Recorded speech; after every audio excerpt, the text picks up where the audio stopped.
DIG Sukkur Sindh जे कचे में धाड़ेलनि खिलाफ़ फोर्सिस सां गॾियल ऑपरेशन जी तजवीज़ पेश करे छॾी आहे। डीआईजी सखर जावेद सुवारो जसकाणी चयो आहे त शिकारपुर, घोटकी, कशमोर ऐं सखर ज़िलनि जे कचे वारे इलाइक़नि ते ऑपरेशन मुश्तमिल कई वेंदी।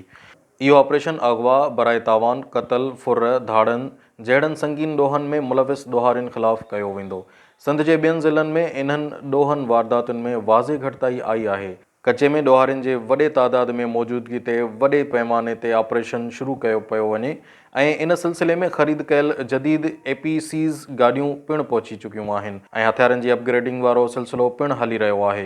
डीआईजी जो वधीक चवणु हो त नंढे पैमाने ते ॾोहारियुनि ख़िलाफ़ कयल ऑपरेशन में पिणु वॾियूं कामयाबियूं मिलियूं आहिनि। ऑपरेशन दौरान जिते 8 पुलिस जा जवान शहीद थिया आहिनि त उते ई 60 खां 70 जे लॻभॻि ॾोहारियुनि खे पुलिस मुक़ाबले में मारियो वियो आहे। डीआईजी सखर तजवीज़ ॾींदे चयो त धाड़ेलनि ख़िलाफ़ वॾे पैमाने ते ऑपरेशन में बहरिया, फ़िज़ाई ऐं फ़ौज जो जॉइंट ऑपरेशन कयो वञे त जीअं धाड़ेलनि जो रस्तो बंदि थी सघे।